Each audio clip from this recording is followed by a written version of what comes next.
Jadi setelah proses panjang, ribet dengan berbagai perasaan campur aduk lah gitu kan. Akhirnya istri gue hamil. Wah, tuh bersyukur banget, puji Tuhan banget. Tuh rasanya tuh, wah nggak bisa dirasa-rasa.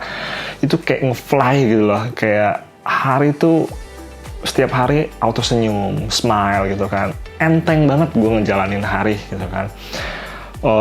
Asik banget lah itu, kayak perjuangan lu, semua apa yang lu hadepin, lihat resultnya, istri hamil, wah itu bersyukur banget, bener-bener bersyukur gitu kan. Nah, tapi ternyata perjalanan nggak mulus gitu kan. Nah, beberapa minggu sesudah istri tahu dia hamil, jadi dia kasih tau gue. Nah, setelah proses beberapa minggu, istri gue ngalamin namanya pendarahan hebat. Ini membuat dia harus dirawat nih. Dan kemudian singkat cerita disusul dengan pemberitahuan bahwa istri gue keguguran di keesokan harinya. Ini momen yang menyedihkan sih gitu lah. Jadi kita berjuang, prosesnya panjang gitu kan. Kemudian dapat hope gitu kan, harapan, wah terbang tinggi, wah nyampe nih, dapat nih result gitu kan. Tapi nggak, udah waktu singkat raib, hilang gitu. Wah itu perasaan kehilangan, perasaan bersalah, perasaan nggak layak, perasaan kayak mentalitas orang kalah tuh di situ tuh, rasanya tuh rendah banget gitu kan. Nah di momen ini gue nggak terlalu inget ya part-part ini dengan baik. Gue harus mengakui bahwa gue berusaha untuk melupakan momen-momen ini gitu loh, yang gue klaim momen yang cukup menyedihkan gitu loh. Jadi ada detail-detail yang gue berusaha coba untuk lupakan gitu kan. Ada banyak alasan yang kita nggak tahu atau kemungkinan atas kejadian ini gitu kan. Gue juga nggak tahu kenapa, tapi apapun yang terjadi ya udah, itu udah terjadi dan udah kehilangan gitu di momen itu. Dan di momen ini, setelah kita tahu bahwa ada kehilangan, dengan gercep ya,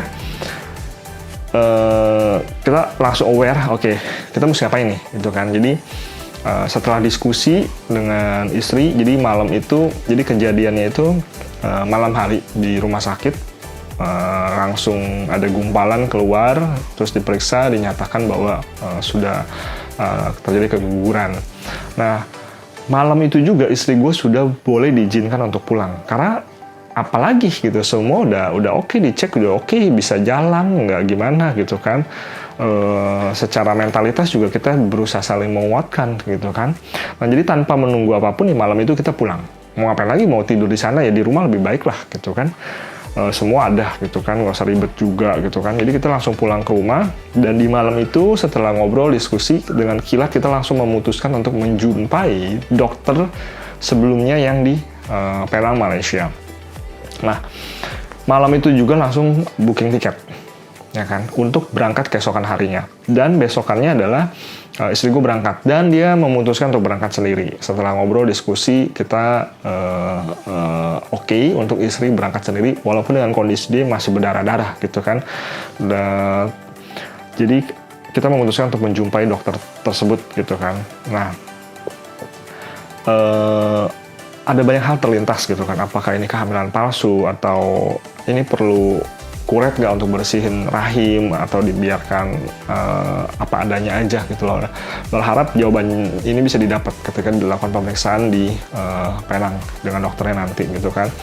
Nah gue akhirnya menyadari dan tahu kemudian istri berangkat sendiri itu kenapa gitu loh. Karena ternyata ini adalah momen istri gue bergumul dengan dirinya sendiri, berusaha untuk bisa tenangin dirinya sendiri, berusaha untuk me time, beresin isi hati, pikiran dan jiwanya sendiri, jauh dari gue yang sok care, sok kepo mungkin bagi dia gitu, yang kamu gimana, kamu kenapa, itu mungkin dia pengen mungkin di guanya sendiri dulu gitu ya, itu.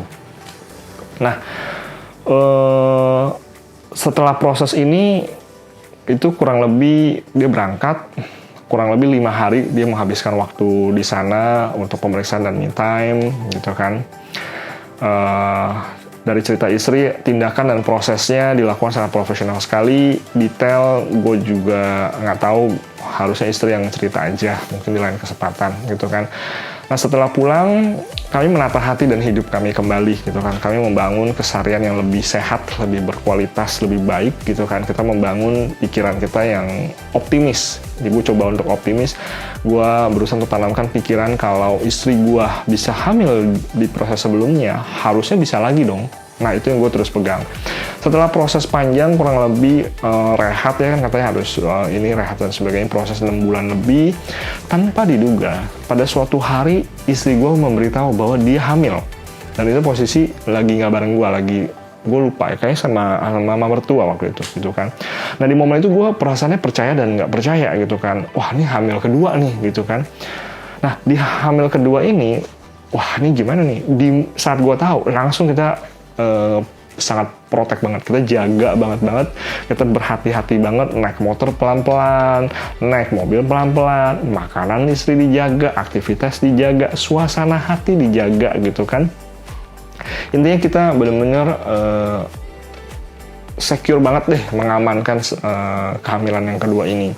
Dan setelah proses panjang, di dalam proses kehamilan lahirlah anak gua waktu itu, Risela Karisliu, yang proses kelahirannya nggak kalah seru. Yang dimana prosesnya gue udah pernah ceritain di video sebelumnya, yang mungkin nanti akan ditampilkan di sini. Dan akhirnya waktu itu singkat cerita lahirlah Sela setelah proses itu. Dan Sela bisa jadi inspirasi, jadi semangat, dan memberikan warna buat hidup kita gitu kan. Pada akhirnya gue menyimpulkan bahwa punya anak itu bukan kewajiban, tapi punya anak itu adalah sebuah anugerah gitu. Kebahagiaan nggak diukur dari ada atau tidak adanya anak. Hidup ini lucu loh, kita ngejar sesuatu yang kita nggak milikin, tapi kadang kita tidak mensyukuri apa yang udah kita punya. Jadi akhir kata, gue mau menutup episode 52 ini dan mau menutup YouTube channel Oh My Dad Season 1 ini. Gue mau berterima kasih untuk setiap teman-teman, lu semua yang udah nonton. Thank you banget. Gue bersyukur atas setiap proses yang ada. Ini memberikan pembelajaran hidup buat gue. Gue juga belajar proses teknis, pembuatan konten, as a digital marketer dan juga content creator. Gue belajar lah intinya. Dan gue berharap setiap video yang sudah pernah dibuat bisa memberikan nilai manfaat buat teman-teman, bisa menguatkan. Gue pengen sampaikan untuk tetap berjuang buat teman-teman semua yang mengalami proses yang sama, lakukan yang terbaik, jangan lupa bahagia. Untuk Sela, gue cuma pengen bilang, Daddy love you so much. Terima kasih sudah hadir dalam kehidupan Daddy. Dan itulah alasan dibalik eksistensi YouTube channel ini, adalah untuk bisa memberikan kekuatan dan semangat untuk terus melangkah bagi pasangan lain di luar sana. Dari kami yang sudah melewatinya. God bless you all. Terima kasih untuk semuanya. Bye-bye.